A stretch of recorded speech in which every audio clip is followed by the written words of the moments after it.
Okay, got some of it unboxed.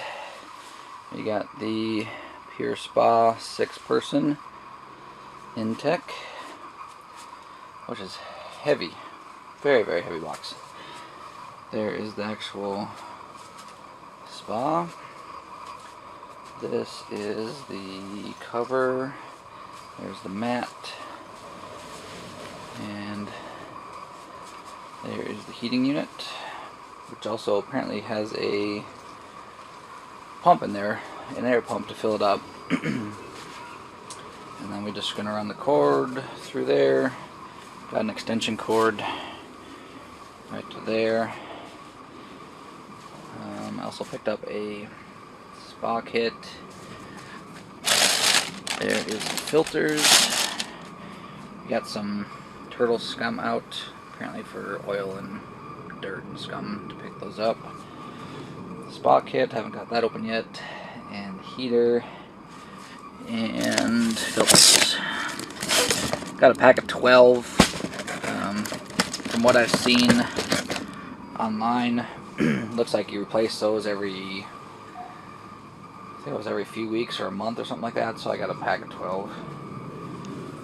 Yeah, tent's holding up pretty good. Only problem is we got a gap, which if I attach that somehow, could keep the rain and the water out, but I'll have to see how that works. It turned out pretty good. Both tents are up. A little netting at the top there to keep bugs out. Got rocks around our patio. Rocks and then sand. Do a quick video of the outside here. Backyard, we just put rocks and sand, so it looks like we're in a desert now with the tents. We got the mat laid out, which is going to take up almost the entire area. Took the spa out of the box. On the top had directions on a piece of cardboard. And for everyone else online that was complaining about getting error codes, another piece of cardboard that has all the error codes. It doesn't want to focus.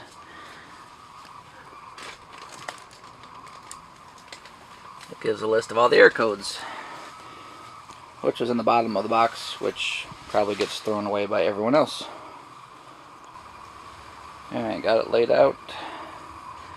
There is a hose in with that box, which is used for the pump to fill it up. We'll start filling it up.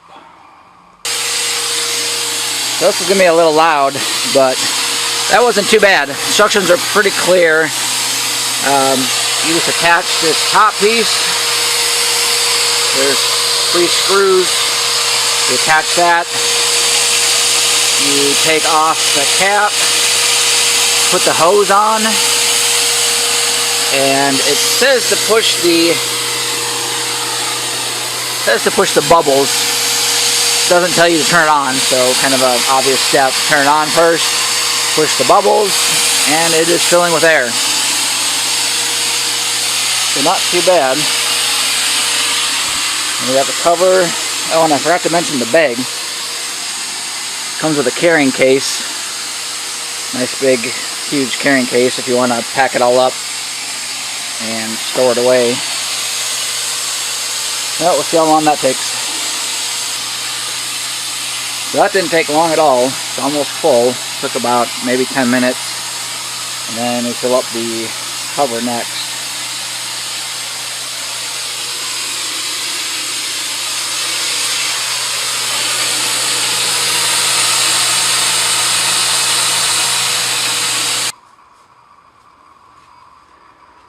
Filling up the water right now. This could take a while. Got the cover inflated. Everything hooked up. Alright, so the water is done. That wasn't too bad. I don't know if you can see this or not, but we are definitely a little lopsided. You can see the min-max line there. And the min-max line on that side is underwater. So it's definitely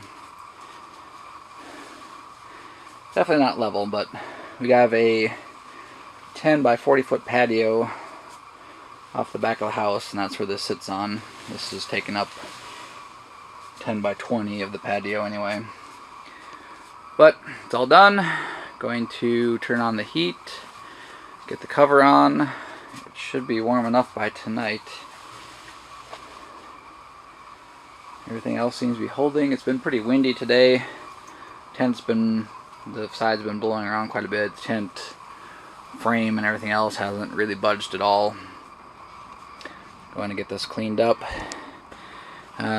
Overall, 2-day setup wasn't bad at all. The first tent took a while, just getting familiar with how to get it set up. Second tent went up pretty quick. Got the 2 mats down, which were pretty cool. Still got to put the chemicals in. Got all the extra parts. Got the extension cord just kind of run over to the side of the house. The carrying case. I think we're going to get some covers for these patio furniture things.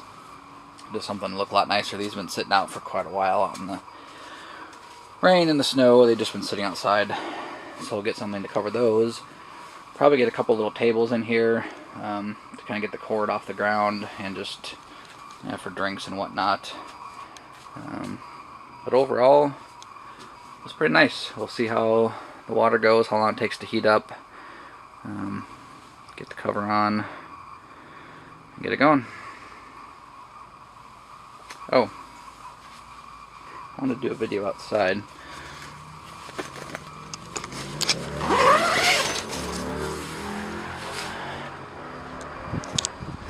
So about a year ago, we put lava rock around the outside and then filled the backyard with sand because we didn't want grass. That thing's got to go. Sandbox. And then had a garden set up back here for a while, but that's kind of fallen apart. I'm gonna get that cleaned up before winter and then clean it up next year. We had a greenhouse there, which a couple years ago the snow was just so much it just completely crushed the greenhouse. But yeah, put lava rock around the patio, just filled the backyard with sand. And then now that we got this tent, the 2 tents, kind of looks like a little desert setup, so it looks kind of cool. There we go. Total, I think, came to about, I think with everything, probably pushing $1,300, $1,400, something like that. So for a nice, cool little backyard setup with a hot tub, not bad at all. Alright, added some final touches last night. We did is got some just little cheap little stands from Walmart. They were about $10 for 2 of them, so that wasn't bad at all. Added some lights. Can't see them too well, just purple lights. Looks pretty cool at night. Having just the lights on in here when it's pretty dark makes it pretty good.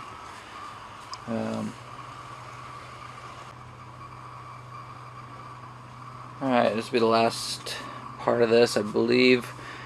Did some final touches last night. Just ran over to Walmart, grabbed a few things. Got some little tables, little end tables. It was like $10 for 2 of them. I just wanted to get that cord up off the ground. If that cord gets wet, it's got an automatic trip on it. You can see it. Just an automatic, just like blow dryers have, just an automatic trip switch. Also added some lights. Can't really see them too well during the day, but strong lights. Just some purple Christmas lights. Had them on last night in the dark. Just the lights on. It was a decent amount of light in here. Not really bright, but it wasn't bad at all. Got a little step stool. They had one. They had one online that was like $70. It just, yeah. This one I got for I believe it was like 10, something like that. So just an extra little step stool. Bought just some basic, I think they were 90-inch by 90-inch blankets for like $10, just to cover those patio chairs, which you saw earlier. Just the green outdoor patio furniture. This looks much nicer with that on there. So I got those. Got 2 little hand cloth or hand towels just to cover those bricks. Got some candles, just battery powered ones. Just did that on both sides. Temperature, where are we at? So we started this 97. So we started this yesterday at 2 p.m., just after 2 p.m., and it was at 70 degrees. It is now Monday at about 5 p.m. and it's up to 97. So it took a little bit longer than I thought it was going to take. But just a few more degrees and it'll be about at 100. I'm going to call them about this because this doesn't seem right. There's a gap. Completely, a good inch or 2 gap. Water's nice and warm. Gonna get the chemicals in here shortly, but it just doesn't seem right. It doesn't seem like there should be a gap there. The ones that I saw other people do reviews for, I don't recall there being a gap in there. So I might have to check with them. Maybe they'll send me a new one. Not sure. But overall, one other thing I want to do is I have some string, because the wind of course catches these things and blows them out and in, which is expected. But I'm gonna get some just some paracord or something and go on the outside and just do like a couple strands across the outside, just like here, and then one kind of halfway or something, just to keep them from blowing out like that. They can blow in, that's fine, but just going to keep them from blowing out. And then the only other thing is we have a gap, as you can see here, which will let the rain in, it'll let snow come down, so I'll have to see how that goes. And then just get the chemicals put in here shortly. It's definitely warm enough to get in tonight, so I don't know anything about the chemicals, so I'm going to have to read up on that and figure out how long that takes, if there's any kind of waiting period, or you just need to test it and make sure it's good. Might be able to get in tonight. But I'm going to come back probably in about 6 months or so and do an update video, see how this thing is holding up. Be nice to get a better shot at night, but it's not too bad. So yeah, I'd say overall, just with the setup and everything, setup was really easy. There wasn't really much to it. I think total cost now for this entire setup is pushing $1,500, I think. So not too bad at all. Yeah, there's my review. Thanks for watching.